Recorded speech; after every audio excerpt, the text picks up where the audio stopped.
Okay, so the entire world of cybersecurity is being rewritten as we speak. And the author? It's artificial intelligence. In the next few minutes, we're going to break down a really critical timeline that's going to determine which organizations actually survive this new era, and which ones, well, get left behind.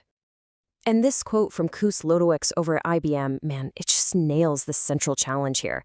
The greatest danger we're facing isn't some new piece of malware, it's our own failure to even imagine just how profoundly the game has already changed.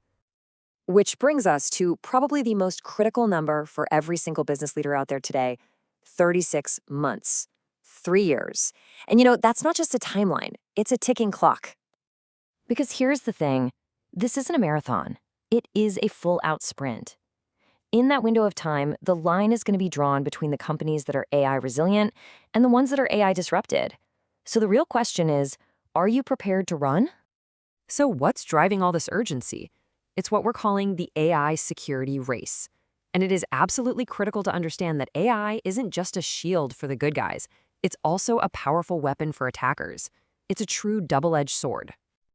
On one side of this battlefield, you've got attackers who are weaponizing AI like crazy to create shape-shifting malware, deepfakes that can fool just about any security, and these lightning-fast attacks that exploit vulnerabilities the second they appear. So for the people defending our systems, AI isn't some nice-to-have anymore, it's literally a matter of survival. So where is everybody in this race anyway? Well, this gives us a really fantastic snapshot. You've got about 18% of organizations still in the crawl phase, just kind of getting started. The majority, a whopping 52%, are walking. They've found their footing, they're making some real progress. And then you have the leaders, 30%, who are already in the run phase. Let's break down what each of these stages really looks like. All right, let's start at the beginning, with the crawl stage. This is where organizations are often just paralyzed by what you could call AI overload. It's this mix of confusion, not knowing where to start, and just a ton of noise. So what's actually holding these folks back? Well, first off, you've got straight-up security fears. They are a major showstopper, killing 1 in 4 AI projects before they even get off the ground. Then there's the culture. Nearly half of leaders admit their own company's culture is a huge barrier. And finally, there's impatience from the top. A striking 62% of executives are frustrated, feeling like they've been sold this big promise of AI without seeing any real results. And this right here illustrates one of the biggest problems. We have this massive AI fluency gap. Get this, while 82% of executives feel like they understand AI, that number just plummets to 53% for the frontline employees who are actually supposed to be using the tools. That kind of top-heavy readiness, it's a huge threat to any AI transformation. Okay, but once a company manages to push past all that initial friction, they get into what we call the walk stage.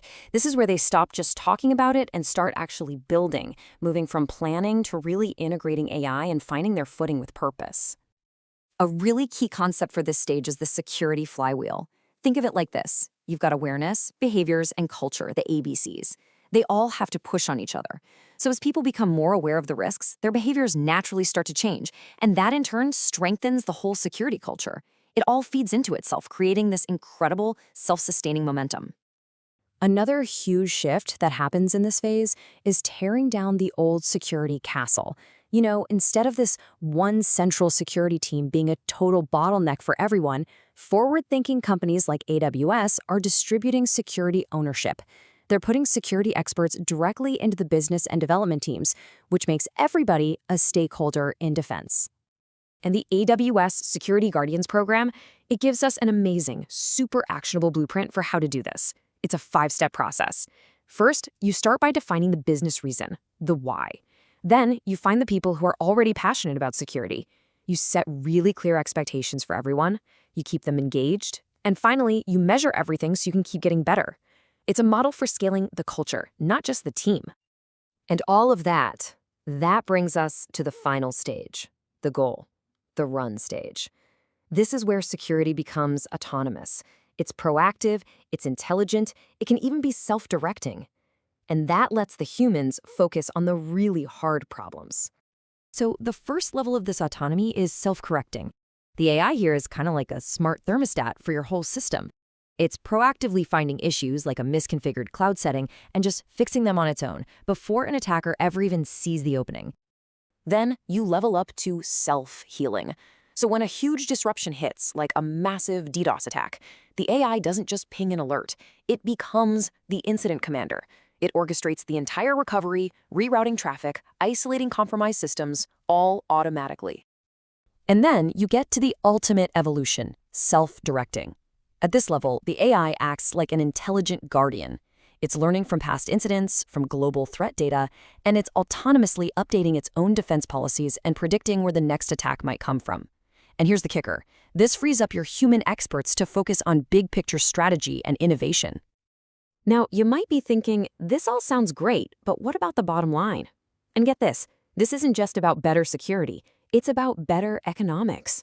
For a sample organization, even just moderate AI adoption can save around 10% on the budget. As you move towards fully comprehensive adoption, that number jumps to 20%. We're talking over 22 times $1 million that can be reinvested. The transformation literally pays for itself. So, after all that, what's the big takeaway? It's simple, really. The time to start your sprint is right now. Look, waiting for the perfect strategy or some flawless plan is a guaranteed way to lose this race. The landscape is just moving way too fast for that. The organizations that are going to win this thing won't be the ones that had all the answers on day one. Nope. They'll be the ones that just started moving, learned from their mistakes, and built unstoppable momentum. So what do? You start where you are, with what you have, right now. This journey doesn't require a blank slate. It just requires starting. And that leaves us with one last big question. We know the next 36 months are going to redefine everything.